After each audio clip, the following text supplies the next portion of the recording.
el Estado como fuerza y el Estado como verdad absoluta. Y hay una tercera gran interpretación histórica, que es el Estado como un consenso. El Estado como consenso es, fíjese, tiene un punto muy kantiano. Si la verdad no puede ser conocida, vamos a consensuar qué es la verdad. Si Dios está en discusión y no nos podemos poner de acuerdo, tendremos que, de alguna manera, consensuar en qué nos ponemos de acuerdo. Todas las teorías contractualistas del Estado estarían aquí. Es decir, el Estado como un contrato social. Bien, todo esto sigue siendo muy vago, muy abstracto. En el cuadro les he puesto 5 grandes hitos sobre los que quiero que ustedes reflexionen para entender el Estado. El primero es muy importante, es la parábola de Trasímaco, que está en la República de Platón. Está Sócrates en el diálogo hablando con otro amigo suyo acerca del Estado, y de repente Trasímaco, impulsivo, grita y le dice a Sócrates: no, el que tiene la fuerza es el que manda. Y Sócrates le empieza a hacer preguntas con el método socrático para ir acotándole el camino. Leí ayer un autor que es bueno que ustedes lo conozcan, que se llama Zizek, donde él planteaba que el término de los diálogos, él estaba en contra, él pensaba que toda esa tesis del diálogo en la filosofía tiene parte de engaño, y él terminaba diciendo: hay algo más tonto que pensar que, como los diálogos de Platón, que dos están discutiendo y uno dice cada rato: por Zeus, que eso que dices está lleno de razón, ¿no? Como riéndose de esa metodología socrática. En cualquier caso, en el diálogo va haciendo preguntas Sócrates hasta que Trasímaco entiende, y esta es una idea central, hasta que Trasímaco entiende que con la mera fuerza nunca se gobierna. Con la mera fuerza nunca se gobierna. Es el primer argumento en la historia de la teoría del Estado donde se plantea que no basta tener la fuerza física para poder garantizar un orden de gobierno estable. Piensen ustedes, Rusia. No, ¿por qué Rusia? Bueno, al final puede ser, ¿no? Al final, claro. Fíjense que, en otras palabras, lo que les estoy contando es la tesis de la legitimidad. La legitimidad. Miren, cuando Alemania invade Francia, uno podría pensar que solamente va a ganar la obediencia de los franceses a través de la violencia. No, tiene que inventarse el gobierno de Vichy. Tiene que construir un gobierno colaboracionista para poder garantizar ese ejercicio de dominación. Tienen ustedes que aprender, primera lección de la teoría del Estado, que el Estado siempre tiene que incorporar un elemento de legitimación para poder ejercer su dominio. Idea esencial. Segundo punto del esquema, Maquiavelo. Maquiavelo es muy importante, qué duda cabe. Les diría que leer El Príncipe de Maquiavelo es una lectura obligatoria de cultura general. De cultura general. Seas cirujano, arquitecto, maestro sería obligatorísimo. En El Príncipe de Maquiavelo de 1513, él establece cuando menos 3 ideas importantes para la teoría del Estado. La primera, el nuevo principado. Una idea tan importante porque Maquiavelo, un tipo que ha sido secretario, ha sido asesor, de repente ha caído en desgracia y pretende hacer un libro como un espejo de príncipes, de qué tiene que hacer el príncipe para ver si otra vez entra en el favor, y le llaman a Miraflores. Maquiavelo, en ese libro, hace mucha reflexión acerca de cuáles son las razones que tienen que acompañar al príncipe para crear un nuevo orden. Un nuevo orden. Y esto, señoras y señores, es esencial también. Si quieren, apunten en un paréntesis, esta idea de Maquiavelo del príncipe va a ser la idea central, me atrevo a decir la idea central de toda la teoría del Estado crítica. Si se dan cuenta ustedes, si alguno se habrá dado cuenta, alguna, porque ustedes son más listas que nosotros, Algunos se habrán dado cuenta de que esto que plantea Maquiavelo, de que la fuerza es la garantía de que tú triunfes en el nuevo principado, es decir, cuando tú creas un nuevo orden o estableces elementos de fuerza o lo pierdes, es la misma idea de la dictadura del proletariado. Es simplemente una cuestión de realismo político. Realismo político. Maquiavelo no nos está diciendo si eso le gusta o no le gusta. Maquiavelo lo que nos está diciendo es que o usted hace determinadas cosas o usted dé por perdido su nuevo principado. Ejemplo actual. Está la oposición bramando porque dice que el presidente hace muchas cadenas. Y yo les diría, tienen ustedes razón, vamos a hacer un trato. Yo renuncio al 90% de las cadenas en BTV y a cambio me dan ustedes el 50% del tiempo que tienen en el resto de las cadenas privadas. Ah, nos dirían, no, es que son privadas. Y diría, entonces, ¿qué hago? O sea, ustedes han sido capaces de convertir la información en una mercancía. La información no es un bien público. En su lógica liberal o neoliberal, la información es una mercancía. Y como mercancía, se rige por las normas del mercado. Resulta que las televisoras son privadas y por tanto ahí el gobierno no puede meterse. Ah, pero las cadenas privadas dedican el 95% de su tiempo al candidato Enrique Capriles Radonsky. ¿Qué demonios haces? ¿Qué haces?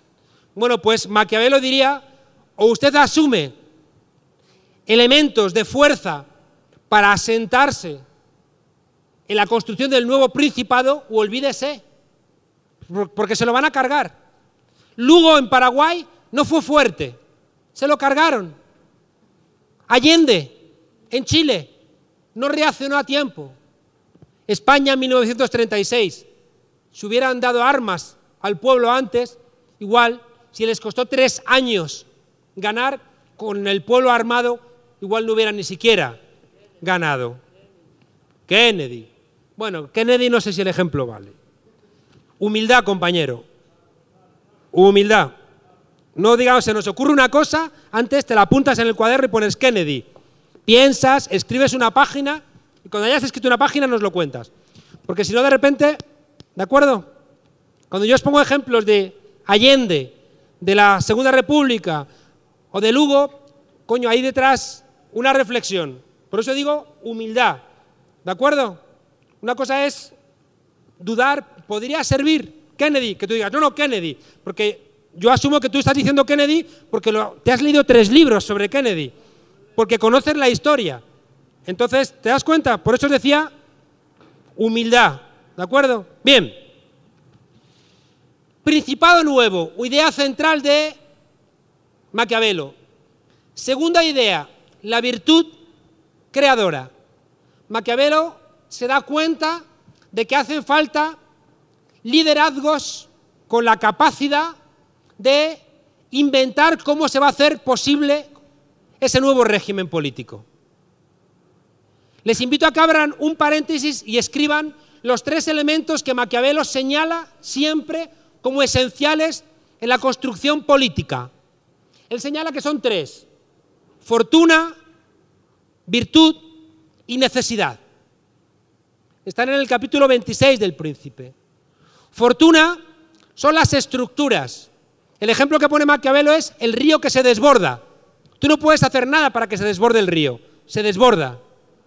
Virtud, dice Maquiavelo, es el actor político. Es el príncipe virtuoso que prevé que va a haber un desbordamiento del río y hace un dique para que cuando el río se desborde no haga estragos. Y tercer elemento esencial, y ustedes como estudiantes de una maestría en educación comparada le tienen que prestar atención extrema a este tercer elemento que no se suele mencionar: necesidad. Dice Maquiavelo que Ciro no hubiera podido rescatar a los persas si no hubieran sentido la necesidad de ser rescatados. Moisés no hubiera rescatado a los israelitas si no hubieran sentido la necesidad de ser rescatados de Egipto. Los indígenas de Bolivia no sintieron la necesidad de ser rescatados por el Che, y el Che terminó con el pecho balaceado en una escuelita de La Higuera. Si ustedes no hubieran sentido la necesidad de recuperar a su presidente en abril de 2002, su presidente hubiera seguido el mismo rumbo que otros tantos presidentes que sufrieron golpes de Estado en América Latina. Por tanto, fíjense, Maquiavelo nos está hablando de tres elementos: actores, estructuras y consciencia. Volvemos otra vez a un elemento importante para reflexionar sobre el Estado. Las estructuras son los datos de la realidad. Si no hacemos una buena lectura de los datos, olvídate. Si yo no hago una buena lectura de la crisis en mi país, ¿qué voy a proponer? ¿Qué voy a proponer? Estructuras, segundo, liderazgos, actores. Gramsci, esencial, seguramente el pensador de la izquierda más importante para el siglo XXI, un heterodoxo, un tipo que le plantó cara a Marx. Su primer artículo se llama La revolución contra el capital de Marx, diciendo que la revolución rusa desmentía la tesis de Marx de que las revoluciones iban a tener lugar en los países capitalistas más desarrollados. Y por tanto, Gramsci dice, es que para mí Marx no es un catecismo, y de repente eso es una revolución contra el capital. Y es un tipo que se llevó, claro, fatal con Mussolini y con Stalin, que es quien deja que se muera en la cárcel, y por eso tenemos a Gramsci nosotros por ahí, no sé dónde. ¿Dónde tenemos a Gramsci? ¿Dónde está? Está súper ahí, escondidísimo. Bueno, Gramsci siempre ha sido muy importante en el Centro Internacional Miranda. Bueno, Gramsci va a plantear, fíjense ustedes, que el Partido Comunista va a ser el nuevo príncipe. Él va a retomar a Maquiavelo y va a decir, no, el nuevo príncipe no es una persona, sino que es un colectivo. Igual que fíjense ustedes, aquí, en Venezuela, se ha entendido también que el presidente Chávez, qué duda cabe, es el líder, pero no basta el líder para mantener un proceso revolucionario si no tiene detrás un aparato fuerte de una amplísima base popular, que en este caso es el PSUV más los partidos que apoyan al proceso bolivariano. Bien, y tercer elemento, ya les digo, la consciencia. La consciencia. Es decir, si no hay elementos de consciencia, olvídate. ¿O es que no han visto ustedes en Europa que en Grecia, absolutamente golpeada, la gente ha vuelto a votar a los partidos de la derecha? Me podrán decir, claro, es que si no, se hundían más en el fango. Bueno, pero al final la consciencia también es quien te permite decir, hasta aquí he llegado. En España la gente votó al Partido Socialista, le falló, y votó al Partido Popular, que está hundiendo a mi país. Pero la gente votó al Partido Popular. Y si sumo los que votaron a los partidos de derecha más al Partido Socialista, en mi país es más del 50% de los votos. Son 20 millones de personas. Por tanto, si yo quiero operar en mi país, tendría que pensar en términos de estructuras, en términos de liderazgos y en términos de consciencia. Los tres elementos como esenciales para la transformación social. Y lo último elemento de Maquiavelo es otra cosa que tienen ustedes que reflexionar, es la autonomía de lo político. ¿Qué significa la autonomía de lo político? Significa que la política es una cosa... ¿Por qué habla Maquiavelo de lo Stato, del Estado? Y no habla de civitas, regnum o cualquier otra fórmula del pasado. Porque él se da cuenta, él no se inventa la palabra Estado, no cometamos ese error. Maquiavelo no se inventa la palabra Estado. La palabra Estado se usaba ya en la Italia de finales del siglo XVI, del siglo XV ya. ¿De acuerdo? Y él lo que hace es tomar esa palabra y la usa, y a veces la usa de manera contradictoria, pero sí que acierta a entender que ahí está viendo un pueblo, un territorio y una petición de soberanía, con una idea de estabilidad, que es lo que va a plantear la construcción de los estados modernos. Bien, tercer elemento que les invito a que ustedes lo reflexionen, la autonomía de lo político. Lo que está planteando Maquiavelo, y por eso a veces dice, eres muy maquiavélico, es porque Maquiavelo establece que hay que separar la religión, la moral, que era religiosa, de la política. ¿Por qué? Porque va a entender que el interés colectivo tiene unas exigencias diferentes a las exigencias individuales. la razón de Estado, eso de que el Estado es más importante que los individuos, no está en Maquiavelo. Está en autores posteriores, en Botero y otros autores. Maquiavelo, eso que se dice de Maquiavelo, de el fin justifica los medios, eso es de una obra de teatro de Maquiavelo, La Mandrágora, que realmente no implica una petición teórica fuerte en su pensamiento. Fíjense que la autonomía de la política, si yo les preguntara a ustedes, ¿ustedes a una persona le quitarían su medio de trabajo sabiendo que con eso la condenan a la calle, a perder su casa, a que sus hijos no puedan estudiar? Ustedes me dirían, no, yo nunca haría eso. Bueno, pues yo nunca les podría nombrar a ustedes, si yo fuera jefe de gobierno, directores generales de tránsito. Porque si de repente uno va con un camión borracho, tengo que quitarle el camión, la licencia. La política tiene unas normas propias, que tenemos que entender.